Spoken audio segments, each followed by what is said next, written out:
of the old Cumberland. Long, long ago, there we strolled hand in hand. I called her Blue Jean, the wild mountain road. I wonder now if she knows I'm crying Blue Jean. The display that you see before you is of a chemist's from the 1920s and 30s, although many shops kept these sorts of fittings for decades. In the 1960s, John Newstead, a Norwich pharmacist, recognised that shops like this were disappearing in the name of modernisation. He decided to start collecting. On his half-days off, John visited scores of pharmacists who were selling up or refurbishing, and collected whatever they were willing to pass on. Our shop here has the contents of over 60 pharmacies, with around 2,500 separate items. In the early 1900s, if you were ill, you would have to pay directly for a consultation with a doctor, so the pharmacist was used for advice and medicines. In a shop like this, all the raw ingredients for making the pills, lotions and ointments were kept in the drawers, bottles and jars you see before you. The pharmacist would go into the dispensary and make up a mixture just for you. Very different to now, when all medicines are supplied by pharmaceutical companies.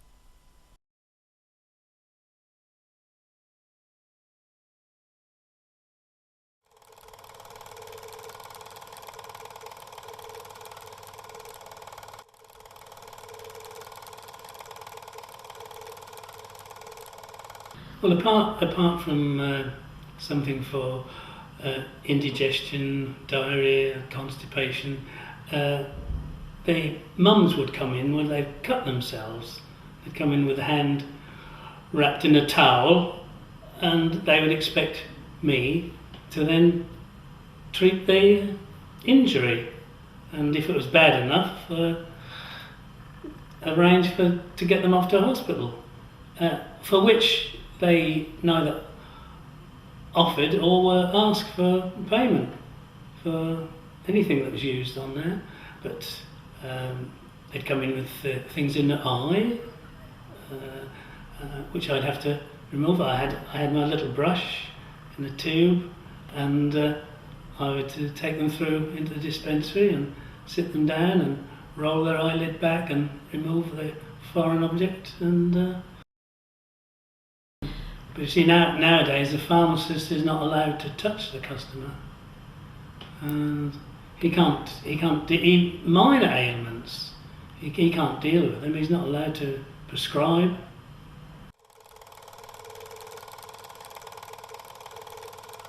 There were no tablets. Things were not in tablet form, so everything was either liquid or powders, and they had to be made into a suitable form, such as pills, cachets, and even the powders. So that's where the skill of the pharmacist came in, was him using his tools of the trade, really.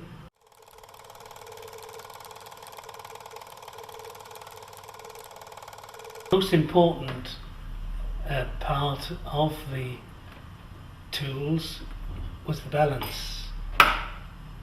Very accurate, and these had to be used for whatever you made. You had to use the balance. And for instance, making a batch of pills, then you weighed the ingredients, placed them in the pill mortar. There'd probably be 2 or 3 different ingredients. You mixed them together. Then you had a base, which was mostly licorice powder. That would be to produce enough so that you could make a batch of pills.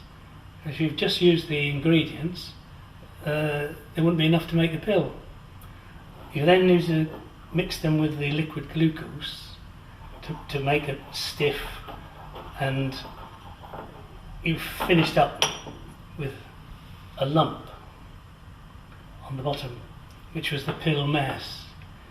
You then did that with your hands, clean hands of course, and you rolled it until you could get it to make a pipe, a long thin piece, and it was rolled until it was exactly the same size all the way along, not thin one end and thick the other, otherwise you get big pills and little pills.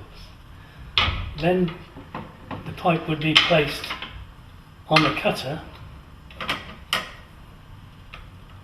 and these blades would then go on there, and you'd cut the pipe and you'd bring it off, and the pills would come in, roll onto there. But they're not perfect by then.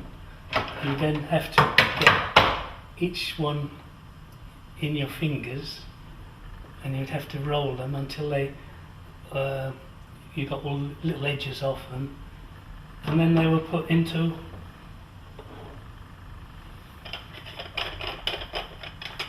pill rounder, and depending on what you were going to coat them with, this was for silvering pills. You put the pills in there, and you put the piece of silver leaf in, grind it up, and then that would take several minutes in actual fact, because it's not just a quickly shake and then that's it. You then put them onto the slab, and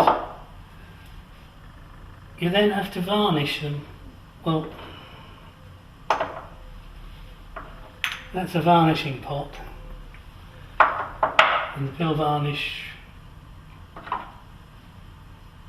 you'd just put 2-3 drops, shake it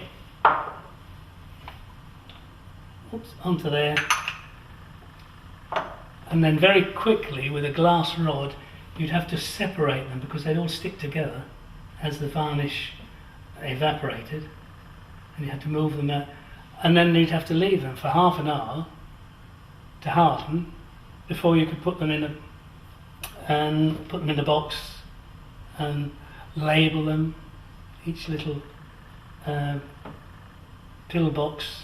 You think a pill box was just a very small little thing, that label, and you'd have to write on there the patient's name and the pills, one to be taken at night or whatever, and to get that lot it was quite a feat, and that was just for pills.